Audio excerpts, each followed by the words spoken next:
সুপ্রিয় দর্শক, আমি আফজাল হোসেন, স্বাগত জানাচ্ছি ভোটকাস্টে। আমাদের আজকের অতিথি বিএনপির জাতীয় নির্বাচন পরিচালনা কমিটির ভাইস চেয়ারম্যান জনাব শামসুজ্জামান দুদু ভাই। দুদু ভাই, আপনাকে স্বাগত জানাচ্ছি আমাদের ভোটকাস্টে। বিএনপি নির্বাচনী প্রচারণা চালাচ্ছে, বিএনপির চেয়ারম্যান বিভাগে গিয়ে সমাবেশগুলো করছেন, জেলায় জেলায় গিয়ে সমাবেশগুলো করছেন এবং নানা ধরনের প্রতিশ্রুতি দিচ্ছেন যে বিএনপি ক্ষমতায় গেলে রাষ্ট্র কাঠামোতে কী ধরনের সংস্কার আনবেন। এর মধ্যে কৃষি কার্ড, তারপর হচ্ছে ফ্যামিলি কার্ডের বিষয়গুলো বেশ সাড়া ফেলেছে। মাঝে মাঝে এই প্রশ্নগুলো আসছে যে বিএনপি যে ফ্যামিলি কার্ডের কথা বলছে, ফ্যামিলি কার্ড দেবেন, এই টাকাগুলো কোথা থেকে আসবে, বাজেটটা কিভাবে করবে, বা বিএনপির পরিকল্পনা কি আছে? জি, আপনাকে ধন্যবাদ। প্রথমত হচ্ছে বিএনপি ক্ষমতায় গেলে বিষয়টি এখানে লক্ষণীয় যে বিএনপি ক্ষমতায় গেলে স্বাভাবিক কারণে সে সরকার গঠন করবে, তার একটা বাজেট থাকবে। আর পূর্বে আমাদের পার্টির প্রধান, এখন যিনি চেয়ারম্যান এবং যাকে সম্ভাব্য প্রধানমন্ত্রী হিসাবে ভাবা হচ্ছে, তিনি জনাব তারেক রহমান। তো তার একটা প্ল্যান আছে বলে তিনি উল্লেখ করেছেন এবং 31 দফা আমাদের দীর্ঘদিন এটা মানুষের কাছে বলা হয়েছে এবং বিভিন্ন সেমিনার, সিম্পোজিয়াম আলোচনা হয়েছে। অর্থাৎ সরকারের কাঠামোটা যেমন উল্লেখ করা হয়েছে, লক্ষ্যটাও মানে মানুষের জন্য সেবা যেন, সেটাও বলা হয়েছে। তো সেটি যেমন ফ্যামিলি কার্ড, কৃষক কার্ড, তো এই বিষয়গুলো কিভাবে টাকা বা পরিকল্পনা কিভাবে আসবে, ওটা তো ক্ষমতায় যাওয়ার পরেই বাজেটের অবস্থার যেটা থাকবে তার সঙ্গে সরকারের যদি ক্যারিজমা অনুযায়ী আরও কিছু যুক্ত করা সম্ভব হয়, বা বিভিন্ন দেশকে, যেমন শেখ মুজিবুর রহমান সাহেবের সময় এদেশে যেমন দুর্ভিক্ষ আমরা মুখোমুখি হয়েছি, আবার সেই জিয়া রহমানের সময় সাহায্যের যে হাত বাড়িয়ে দেওয়া মিডল ইস্টের, ইউরোপিয়ান কান্ট্রি বা আমেরিকার, সেই সময় দুর্ভিক্ষ কাটিয়ে উঠে একটা কিছু করা গেছিল। সেটা ব্যক্তিত্ব, নেতৃত্ব, ভাবনা, লক্ষ্য, এইগুলোর উপর ভিত্তি করে যখন এগিয়ে যাওয়া সম্ভব হয় তখন কিন্তু এটা সম্ভব। জি, আরেকটি বিষয় আপনারা যুক্ত করেছেন এবং এটিও বেশ সাড়া ফেলেছে, সেটি হচ্ছে যে বিএনপি জনগণের ভোটে যদি রাষ্ট্র ক্ষমতায় যেতে পারে, সরকার গঠন করে, তাহলে আপনারা 18 মাসে 1 কোটি কর্মসংস্থানের ব্যবস্থা করবেন। এটির বাস্তবতা নিয়েও অনেকেই প্রশ্ন তুলছেন যারা প্রতিপক্ষ আছেন, যে 18 মাসে 1 কোটি কর্মসংস্থান গড়ে তোলা কি আসলেই সম্ভব কিনা আমাদের মতো এরকম দেশে? সম্ভব, যদি পরিকল্পনা থাকে, উদ্যোগ থাকে, লক্ষ্য থাকে। যেহেতু এটি ক্ষমতা যাওয়ার পরের ব্যাপার না, এটা আগে থেকে, এই যে 31 দফার কথা বললাম, সেখানেও কর্মসংস্থানের প্রসঙ্গ আছে। তারেক রহমান সাহেব প্রায় 3টে নির্বাচন না, প্রায় 18 বছর ধরে তিনি এই দল সংগঠিত করছেন, তার লক্ষ্যগুলো ঠিক করছেন। এখন ডিজিটালের যুগ, একেবারে কাছে নেই, দেশে নেই, তার মানে এই নয় যে মানে কোনো কিছুতে তিনি নাই। ইচ্ছা করলেই ডিজিটাল ব্যবহার করে, অর্থাৎ অনলাইনে সব কিছু পাশাপাশি আসে বসে এইভাবে কথা বলা সম্ভব। তো সেই কারণে তিনি এই পরিকল্পনা করেছেন। আমাদের সত্যপ্রয়াত দেশনেত্রী বেগম খালেদা জি, আমি তার প্রতি শ্রদ্ধা জানাই, দোয়া করি আল্লাহ তাকে বেশ নসিব করুন।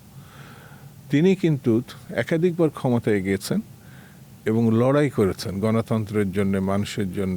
এই যেমন একটা ছোট্ট প্রসঙ্গ বলি, কৃষকের 5,000 টাকা সুদসহ কৃষি ঋণ মওকুফের কথা তিনি বলেছিলেন আন্দোলনের সময়। তিনি ক্ষমতায় গিয়ে প্রধান এবং একমাত্র কাজ না, মানে প্রথমেই গিয়ে কিন্তু 5,000 টাকা সুদসহ কৃষি ঋণ, এটা অনেক বড় একটা ফানি টাকার ব্যাপার ছিল, এটা করেছিলেন। বর্তমান সম্ভাব্য প্রধানমন্ত্রী বা বিএনপি চেয়ারপারসন কিন্তু কৃষি ঋণ কৃষকের 10,000 টাকা এবং সুদসহ তিনি অঙ্গীকার করেছেন যে হ্যাঁ তিনি এটা করবেন। তো যেহেতু মায়ের বিএনপির অতীতের যে পদক্ষেপ, সেই ঘটনাগুলো যদি আমি বিশ্লেষণ করি তাহলে পরে কিন্তু এটা সম্ভব হয়েছে। তো এখন জনাব দেশনায়ক বা আফুসিন নেত্রীর মানে জ্যেষ্ঠ পুত্র হিসাবে তিনি কিন্তু বলেছেন কোন জায়গায় যে সব কিছুই কিন্তু তার মায়ের কাছ থেকে তার শিক্ষা। এটি আল জাজিরার সাথে, আল আল জাজিরা। জাজিরা না, একটা হ্যাঁ, টাইমস সাক্ষাৎকারে অফ তিনি বলেছেন। টাইমসের সাথে। তা আমার কাছে মনে হয় যে তিনি বিএনপি করতে গিয়ে অতীতে যে আমাদের স্বাধীনতার ঘোষক তার জ্যেষ্ঠ পুত্র বেগম জিয়া কখনো নির্বাচনে পরাজিত হননি। তার জ্যেষ্ঠ পুত্র হিসাবে যে কথাগুলো তিনি বলছেন, সেটা আমার ধারণা যে হৃদয় দিয়ে অনুভব করে তিনি এই কথাগুলো বলছেন। প্রতিপক্ষ যেটি বলার চেষ্টা করে, এটার পাল্টা কাউন্টার হিসেবে তারা যেটি বলছেন যে আওয়ামী লীগ যেমন 10 টাকা কেজি চালের কথা বলেছিল, বিএনপি এখন ফ্যামিলি কার্ড, কৃষি কার্ড বা কর্মসংস্থানের যে বিষয়গুলো সামনে আনছেন, এটিকে তারা ভাওতাবাজি হিসেবে মনে করছে। মানুষ বোধহয় এইভাবে দেখে না। বিএনপি, আওয়ামী লীগ, বিএনপি একটা সফল গণতান্ত্রিক আন্দোলনে, রাষ্ট্র পরিচালনায় এবং নির্বাচনে। শেখ মুজিবুর রহমান সাহেবের কথা আমি আগেই বললাম। শেখ হাসিনা যে অঙ্গীকারগুলো করেছিলেন তা যদি করতে পারতেন, তাহলে কিন্তু তাকে যে পরিণতি, মানে মানুষের গণহত্যা বা স্বৈরতান্ত্রিক কর্তৃত্ববাদী যে অবস্থা, এগুলো যদি তিনি না করতেন, তাহলে যে দৃশ্যপট হতো সেটি তিনি রক্ষা করেন নাই, যে কারণে এই পরিণতি। বেগম জিয়ার সাফল্যের কথা আমি একটা ছোট্ট কৃষকের ব্যাপারে বললাম। 5,000 টাকা কৃষি ঋণ, সুদ সহ মওকুফ, তিনি অঙ্গীকার করেছিলেন। তো কৃষক, শ্রমিক, খেটে খাওয়া মানুষ, তিনি তাদের মনে শ্রদ্ধার আসনে বসছিলেন বলে কিন্তু সদ্যপ্রয়াত তিনি আমাদের ছেড়ে চলে গেছেন।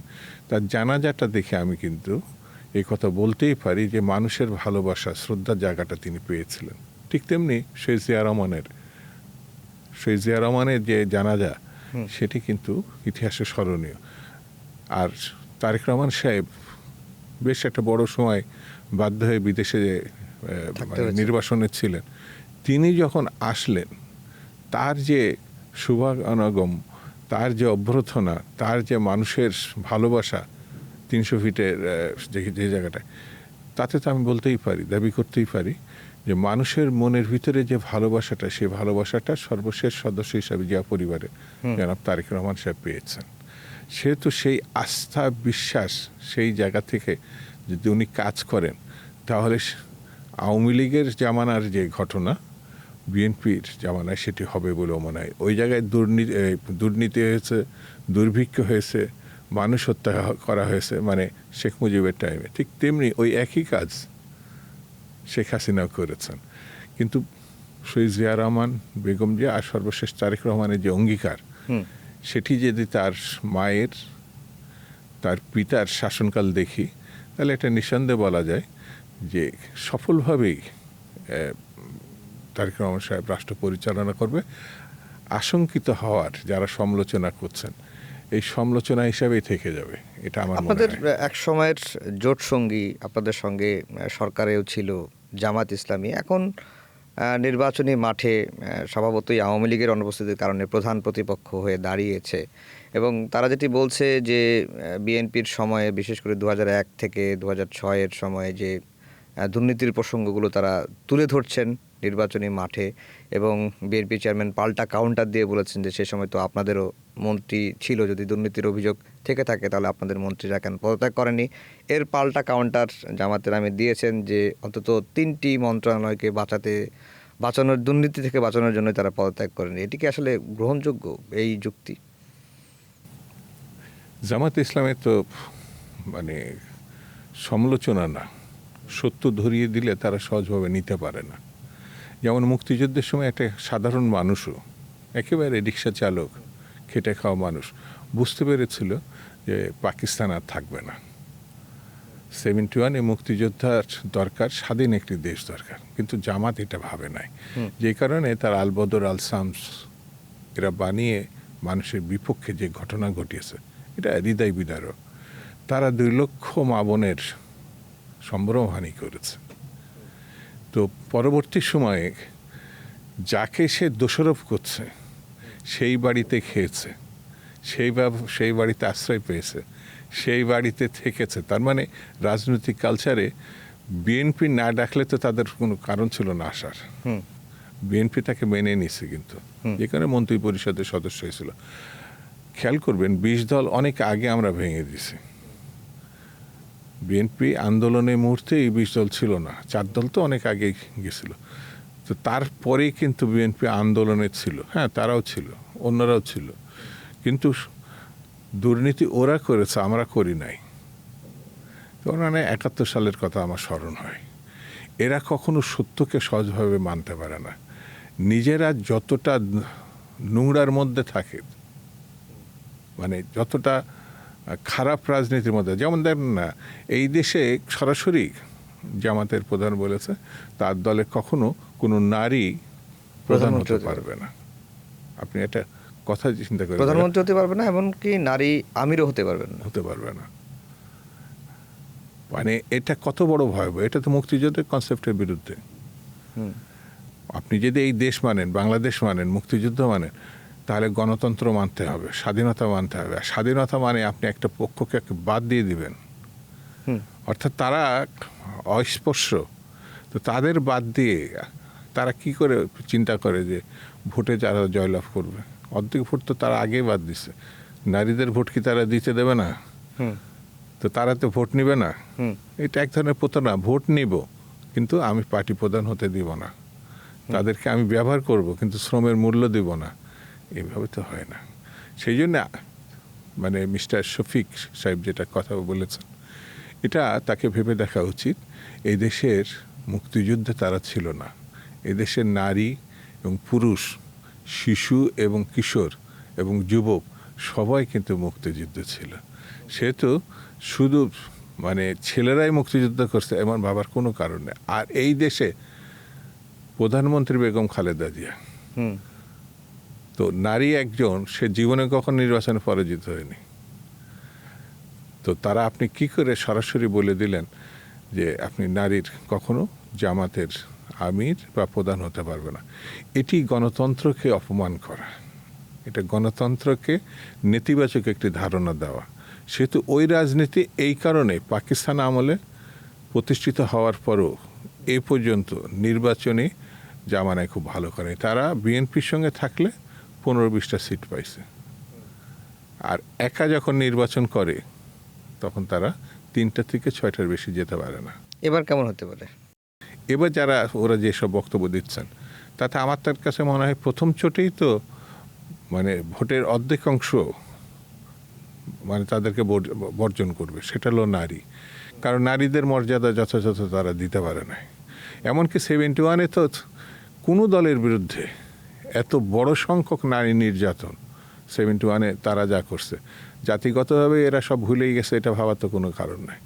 তাহলে পরে তারা অর্ধেকাংশ ভোটার, শুধু পুরুষ ভোটার, সেই পুরুষ ভোটারের 80% যদি আমি মুসলিম ভোট ধরি, তো 80% মুসলিম ভোটের অধিকাংশ তারা যে ভোট পায় না তার প্রমাণ আছে একা ইলেকশন করলে 3টা থেকে 6টা। তো সেটাই তারা অতিক্রম করার মতো পজিশনে আসছে, এটা ভাবার কোনো কারণ নাই। বেকার বিএনপি কর্মসংস্থান তো সৃষ্টি করবে, তারা তো অঙ্গীকার করেছে। একই সঙ্গে যারা বেকার থাকবেন তাদেরও ভাতার কথা বিএনপি বলেছে। এটারও সমালোচনা তিনি করেছেন, জামাতের আমির বা দল হিসেবে জামাতের প্রার্থীরা সেটি করছেন, এবং তারা যেটি বলছেন যে এই ক্ষেত্রে বেকারদের ভাতা দেয়া, একই সঙ্গে ফ্যামিলি কার্ডের সমালোচনা তারা এইভাবে করছেন যে এর ফলে নারীদের মুখাপেক্ষি করে রাখা হয়, বা নারীদেরকে আত্মসম্মান দেওয়া হচ্ছে না, বা নারীদেরকে কি বলবো, এটাকে কি ভাষায় বলে, আর বেকারদেরকেও মোটামুটি বসিয়ে রাখা হচ্ছে বা মুখাপেক্ষি করে রাখা হচ্ছে, সরকারের দিকে তাকিয়ে থাকতে হচ্ছে কর্মসংস্থান না করে ভাতা দিলে। এই ধরনের সমালোচনাগুলো আসছে। নারী মুক্তি কীভাবে সংগঠিত করতে হয় বেগম খালেদা জিয়া সেটা দেখিয়েছেন। বিএনপির পুরাত 3বারের প্রধানমন্ত্রী সেটা দেখিয়েছেন। নারীদের শিক্ষা, নারীদের কর্মসংস্থান, নারীদের চাকরি, এমনকি শেখ জিয়া রহমান মিলিটারিতে, পুলিশে, বিডিআরে, তৎকালীন বিডিআর, বিজেপি এখন যেটা, এইসব জায়গায়ও নারীদের সেখানে নিয়ে আসছে, যেহেতু তারাও মুক্তিযুদ্ধের একটা অংশ। তো এটি কিভাবে করতে হয়, এই যে যেমন অবৈতনিকভাবে দ্বাদশ শ্রেণী পর্যন্ত মেয়েদের, আমাদের মেয়েদের, হ্যাঁ শিক্ষা ফ্রি, কিন্তু তো এটা কিভাবে করতে হয় এটা বিএনপি জানে। আর ওদের পার্টি প্রধান হিসাবে মিস্টার শফিক সাহেব যেটা বলেছেন, আমাদের কালচারটা হচ্ছে নারীদের সম্মান করা, নারীদের সমাজের অংশ, বড় বৃহৎ অংশের একটি অংশ হিসেবে স্বীকার করা। তো তারা তো বৃহৎ অংশ হিসেবে স্বীকার করে না। অর্থাৎ বিএনপি একাধিকবার না, প্রায় 40 বছর ধরে দেশনেত্রী বেগম খালেদা জিয়ার নেতৃত্ব দিয়েছেন। তিনি শুধু দেশে না, সারা বিশ্বে অনন্য ব্যক্তি হিসাবে, এই যেন ভারতীয় পার্লামেন্ট তাকে মানে শ্রদ্ধা জানানোর পরে, তো এই যে শ্রদ্ধাটা আপনার একটা নারী হয়ে, আমি তো নারী বলি না তাকে, সত্যি স্টেটসম্যান, সে যেভাবে দেখাইছে, তা আপনি সেই জায়গাটা মাইনাস করে ফেলবেন, মানে তাদের যে কৃতিত্ব। এমনকি তাদের কর্মপরিষদে একজন নারী নাই। এই যে সরদ্দিতে তারা মিটিং করলে এই অতি সম্প্রতি, সেখানে একজন নারী বক্তা ছিল না, যেটাকে এখন কভার করার জন্য আলাদা করে তারা নারী সমাবেশ করবে বলে বলছে, ওটা ক্যান্সেল করছে, সেটা অবদা ক্যান্সেল করছে।